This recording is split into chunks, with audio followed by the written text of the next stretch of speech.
असंभव कुछ नहीं होता दोस्त, ये परिकल्पनाएं हैं खाली।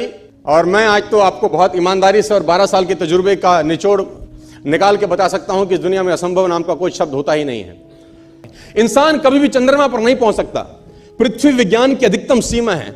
डॉक्टर ली दी फॉरेस्ट मशहूर वैज्ञानिक हुए, बहुत बड़े साइंटिस्ट हुए। एक स्टेटमेंट इन्होंने पास किया 1955 के अंदर, 1955 ही पास द स्टेटमेंट कि इंसान कभी भी चंद्रमा पर नहीं पहुंच पाएगा। It is impossible for a human being to cross Indian globe, earth globe, और पृथ्वी विज्ञान की अधिकतम सीमा है। लेकिन किसी बहरे ने इस बात सुना नहीं और पहुंच गया एक आदमी अपना बस्ता उठा के, जिसका नाम था इन 1969।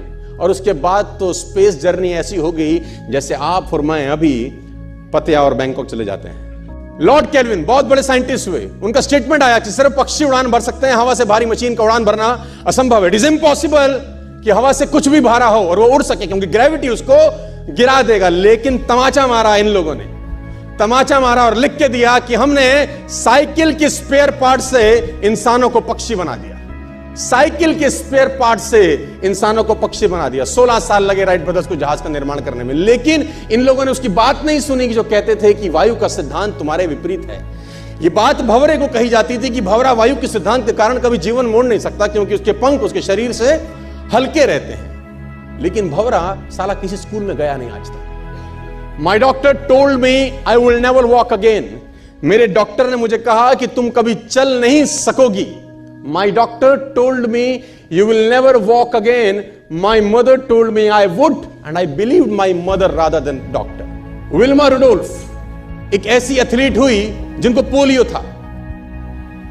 था, जिनको डॉक्टर ने कहा तू चल नहीं सकती, मां ने कहा तू चल सकती है। उसने कहा मैंने डॉक्टर की बात नहीं मानी, मैंने अपनी मां की बात मानी। 3 ओलंपिक गोल्ड मेडल जीती है लड़की, 3 ओलंपिक गोल्ड मेडल, जिसको डॉक्टर कह रहा है कि तू चल।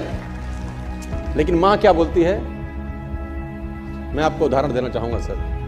बहुत छोटे थे अल्बर्ट आइंस्टीन, दुनिया के महान वैज्ञानिक में से एक हुए, मंद बुद्धि कहा जाता था। 8 साल के थे, घर पहुंचे, मां को चिट्ठी दिया। When he was 8 year old, came to his home, given letter to his mother. मां को एक चिट्ठी दिया, मां ने वो चिट्ठी पढ़ा। 8 साल के थे और चिट्ठी में प्रिंसिपल का खत था उसकी मां के नाम। प्रिंसिपल ने ये लिख के भेजा कि आपका बच्चा विलक्षण प्रतिभा का धनी है, ग्रेट पावर है इसके अंदर, क्योंकि बहुत बड़े साइंटिस्ट बने, बड़े हो गए। मंद बुद्धि बचपन में समझा जाता था। आपका बच्चा विलक्षण प्रतिभा का धनी है, इसके अंदर असीम संभावनाएं हैं। तो हमारा स्कूल, हमारी मैनेजमेंट, हमारी फैकल्टी, हमारा टीचर इस लायक नहीं है कि हम आपके बच्चे को अच्छी शिक्षा दे सकें। तो it's better for you to take care of your son. आप अपने बच्चों को अपने घर में पढ़ाइए, हम लायक नहीं है कि आपके बच्चे को पढ़ा सके। और उसकी मां ने पढ़ते पढ़ते आंखों में आंसू ले आई और उसने बच्चे को कहा कल से तू स्कूल नहीं जाएगा, मैं तेरी परवरिश घर पे करूंगी, क्योंकि तेरा टीचर तुझे इस लायक नहीं समझता। मतलब वो अपने आप को इस लायक नहीं समझते। बच्चा खुश हुआ, मोटिवेट हो गया और लग गया। उसकी मां का निधन हो गया और अल्बर्ट आइंस्टीन बहुत बड़े साइंटिस्ट हो गए। अल्बर्ट आइंस्टीन जब बहुत बड़े साइंटिस्ट हुए तो मकान शिफ्ट कर रहे थे अपना, और जीवन का सच्ची घटना वो अपनी ऑटोबायोग्राफी में लिखते हैं कि जब मैं मकान शिफ्ट कर रहा था तो एक ड्रॉस के अंदर मुझे वो व्हाइट कलर का पेपर फोल्डेड अवस्था में मिला। मुझे समझ नहीं था कि क्या है। मैंने उसको फोल्डिंग अवस्था से मिट्टी को हटा के जब खोला तो वो उस टीचर का लेटर था जो बहुत साल पहले टीचर ने मेरे हाथ में दिया था और मैंने अपनी मां के हाथ में रखा था। अब वो बड़ी उत्सुकता के साथ उस खत को पढ़ने लगे। जैसे उन्होंने खत पढ़ना शुरू किया और वो जार जार होकर रोए। उसमें लिखा था कि तुम्हारा बच्चा मंदबुद्धि है, ये हमारे स्कूल के लायक नहीं है, इसको आज के बाद हमारे स्कूल में मत भेजना, इसकी परवरिश खुद किया। मां ने उल्टा पढ़ा कि नहीं, ऐसा नहीं है, तू सब कुछ कर सकता है, तेरे हाथ पास पावर है, तेरे में प्रतिभा है, यू कैन डू वंडर्स। दोस्तों, इस दुनिया में किसी की बात मत सुनना। नेवर एवर बिलीव एनीबॉडी कि जो तुमको बोले कि तू नहीं कर सकता, कान पे मारना, बोला साले तू नहीं कर सकता, हम करेंगे। जिंदगी में हमने भी बहुत कुछ सीखा है। लोग कहते हैं कि दुनिया गोल है। भाई दुनिया गोल नहीं है, दुनिया मतलबी है। ये प्यार से नहीं चलती है, मतलब से चलती है। दुनिया में कोई भी रिलेशन बनाने के लिए, कोई रिश्ता जो है ना, उसके लिए 3 चीज़ का होना ज़रूरी है। एक डर, ज़रूरत और इंसानियत। ये 3 चीज़ ही किसी न किसी रिश्ते को रोक के रखता है। आजकल ना ये गर्लफ्रेंड बॉयफ्रेंड ना एक ठो ट्रेंड चल गया, अजब हाल है भाई साहब। एक बात हम आपसे कहना चाहते हैं, मेरे पैसे से अगर आप मोबाइल खरीद लीजिएगा तो अल्टीमेटली इकोनॉमिक्स के हिसाब से उस मोबाइल पर अधिकार किसका होगा? मेरा होगा, क्योंकि पैसा मेरा है। तो आप सोचिए, आप बाप के पैसा से अगर लड़की पटाएंगे तो लड़की किसकी होगी? इकोनॉमिक्स के हिसाब से बाप के लिए। तो लड़कियों को भी कहते हैं कि भाई ऐसा लड़का को मत वैल्यू दो जो बाप की कमाई पे तुमको घुमा रहा है। और लड़कों भी कहते हैं जागो, अगर बहुत शौक है ना गर्लफ्रेंड बनाने का तो अपने पैर पे खड़े हो जाओ। जिस दिन पैर पर खड़े होगे ना, उस दिन समझ में आएगा ये सब चीज़ें फालतू चीज़ें होती है। कई लड़के बेचारे का दिल टूट जाता है, उनका शरीर एम्बुलेंस की तरह हो गया है, घायल दिल लेके घूम रहे। अरे फालतू ये सब चीज़ है। जीवन में किसी के लिए आंसू मत बहाइएगा, वो आपके आंसुओं के काबिल नहीं होगा। और जो आपके आंसुओं के काबिल होगा वो कभी आपको रोने नहीं देगा। दिल टूट गया, गोली मारो यार। प्यार 24 कैरेट का था आपका, उसी की औकात नहीं थी जो खरीद सके। और हस्बैंड वाइफ में भाई साहब, हमारे जितने दोस्तों की शादी हुई है ना, सब परेशान रहते हैं हस्बैंड वाइफ में।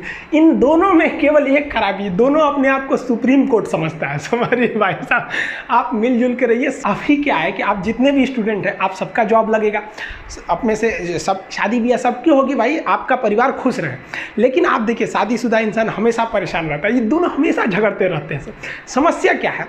वाइफ चाहती है हस्बैंड को समझाएं अपनी बात, और हस्बैंड चाहता है कि हम अपनी बात वाइफ को समझाएं। भाई आप दोनों से कहना चाहते हैं, आप कोशिश करिए ये क्या कहना चाहते हैं, इनकी बातों को आप समझ जाइए।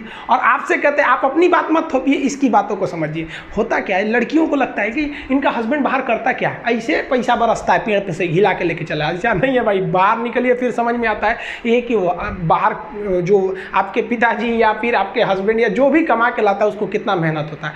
और आदमी लोग को क्या लगता है, घर में तो कोई काम ही नहीं है, उठो नाश्ता बनाओ। अरे भाई साहब, झाड़ू लगाने से सही नाश्ता बन तो जरूर जाता है, फिर उससे पहले कितनी तैयारियां करनी रहती है, कहाँ कौन सा सामान है। एक दिन बना के देखिएगा, फिर समझ में आ जाएगा। फिर सब लोग खा लिए, फिर उसको साफ करो। सबका अपने अपने चीज जगह काम होता है। कोई दुनिया की हर चीज आपस में इंटरकनेक्टेड है, कोई ज्यादा कोई छोटा नहीं होता है। लेकिन आजकल लोगों की मेंटेलिटी क्या हो गई, दीवार की हर एक ईंट ये सोच ली है कि पूरी बिल्डिंग को हम ही रोके हुए हैं। अब बताइए, कोई एक ईंट रोका है, पूरी दीवार को, पूरे सब चीज ने मिलकर इस घर को रोक के रखा है। उसी तरह आपकी फैमिली में सबकी जरूरत होती है, आप सबकी भावनाओं को समझिए।